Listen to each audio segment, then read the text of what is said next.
நான் லாலேட்டனுடைய பெரிய ஃபேன், அதனால தான் நான் பண்ணேன். அவ்வளவுதான். அவருடைய படம் எல்லாமே பார்த்துட்டே இருக்கும். அது சோ ஹாப்பி. அவருக்கு வந்து என் மாமா ஒருத்தர் அப்படியே இருந்தாரு. ஸோ அந்த மாதிரி ஒரு இமோஷனல் கனெக்ஷன் எங்களுக்கு.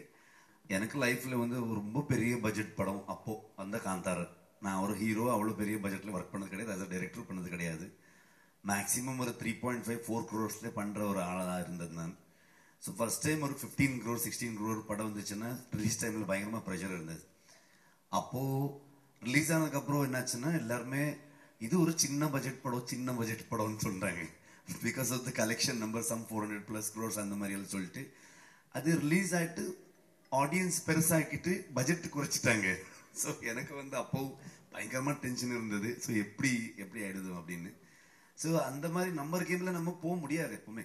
ஆனா அந்த 1000 கோடி கிளப் 1000 crore கிளப் அந்த விஷன் இருக்கு உங்க டீமுக்கு. எங்களுக்கு ஆடியன்ஸ் கிளப் போதும்னு ஒன்னு நினைக்கிறேன்னா, ஆடியன்ஸ் கிளப் இருந்தா, ஸோ ஃபேன்ஸ் கிளப் இருந்தா அது போதும்னு நினைக்கிறேன். அது அவர் தான். ஸோ அது வந்து நம்ம சொல்ல முடியாது. ஒரு படம் வந்து நாங்க we can make a film, ஆனா அது பெருசு சின்னதாக்குறது ஆடியன்ஸ் தான். அவர் நினைச்சாங்கன்னா, உங்களுக்கு எக்ஸாம்பிள் சூப்பரம் ஷோ எங்கேருந்து எங்கே போச்சுன்னு உங்களுக்கு தெரியும், லாஸ்ட் காந்தாரோ எங்கேருந்து எங்கே போச்சுன்னு உங்களுக்கு தெரியும். அந்த மாதிரி இன்னைக்கு நம்ம வந்து லோக்கா வந்து ஒரு மலையாளம் ஃபிலிம்ல இருந்து அது வேர்ல்டு வைடு எப்படி ஒரு சவுண்ட் பண்ணிட்டு இருக்குன்னு நீங்க பாத்துட்டு இருக்கீங்க. ஸோ அது ஆடியன்ஸ் கிட்ட தான் இருக்கு.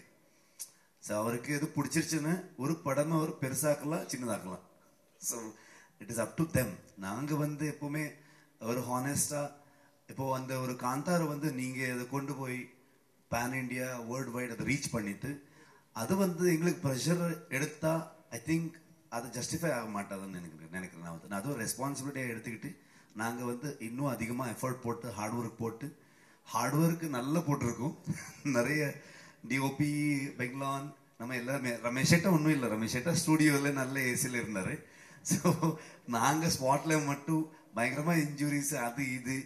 ஸோ ஆல்மோஸ்ட் 3 years அரவிந்த் என்னுடைய கோ ரைட்டர்ஸ் எல்லாருமே வந்து மொத்த ஃபேமிலி வந்து குந்தாபுரம் ஷிஃப்ட் பண்ணிட்டு இவன் ஒருத்தன் தான் வந்தா பெங்களா. ஸோ ஃபேமிலி இங்கே இருந்தாரு. ஸோ அந்த மாதிரி ஒரு டெடிகேஷன்ல மொத்த டீம் நம்ம வந்து அந்த சக்சஸ் நீங்க கொடுத்தது அதை ரெஸ்பான்சிபிலிட்டியா நம்ம யோசிச்சு அதை வந்து அதை இன்னும் அழகா பண்ணணும், இன்னும் எஃபர்ட் போடணும், அந்த மாதிரி தாட்ல தான் நம்ம பண்ணோம்.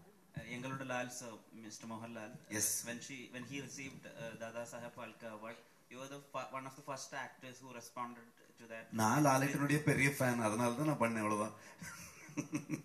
ஸோ எனக்கு வந்து ஒரு கன்னடா இண்டஸ்ட்ரியில் எப்பவுமே எனக்கு வந்து all time favourite doctor Rajkumar. So Malayalam இண்டஸ்ட்ரியில் எப்பவுமே லாலேட்டா வந்து பார்க்கும்போது எங்களுக்கு நம்ம ஊருக்கார மாதிரி தான் ஃபீல் ஆகும். என் மாமா ஒருத்தர் அப்படியே இருந்தார். ஸோ அந்த மாதிரி ஒரு இமோஷனல் கனெக்ஷன் எங்களுக்கு. ஸோ அவருடைய படம் எல்லாமே பார்த்துட்டே இருக்கும். அது ஸோ ஹாப்பி அவருக்கு வந்து அந்த அவார்ட் வந்தது. ஸோ உடனே நான் இன்டர்நெட்ல பார்த்துக்கிட்டு டக்குன்னு சோஷியல் மீடியா டீமுக்கு ஃபோன் பண்ணிட்டு லாலேட்டனுக்கு இப்படி அவார்டு வந்துருக்கு டக்குன்னு போடுங்க போட்டோவில் தேடிட்டு இருந்தேன். கொல்லூர் முகாம்பிக்கில் வந்து லாலேட்டை நான் மீட் பண்ணியிருந்தேன். It was so beautiful moment எனக்கு. ஸோ அதனால தான் போட்டேன். அவ்வளோதான். ലോകത്തെവിടെയായാലും ഏത് സമയത്തും 24 വാർത്തകളും ഓഗ്മെന്റഡ് റിയാലിറ്റി പാക്കേജുകളും എക്സ്പ്ലെയിനറുകളും വിശദമായി കാണാൻ ഞങ്ങളുടെ യൂട്യൂബ് ചാനൽ നിങ്ങൾക്ക് സബ്സ്ക്രൈബ് ചെയ്യാം.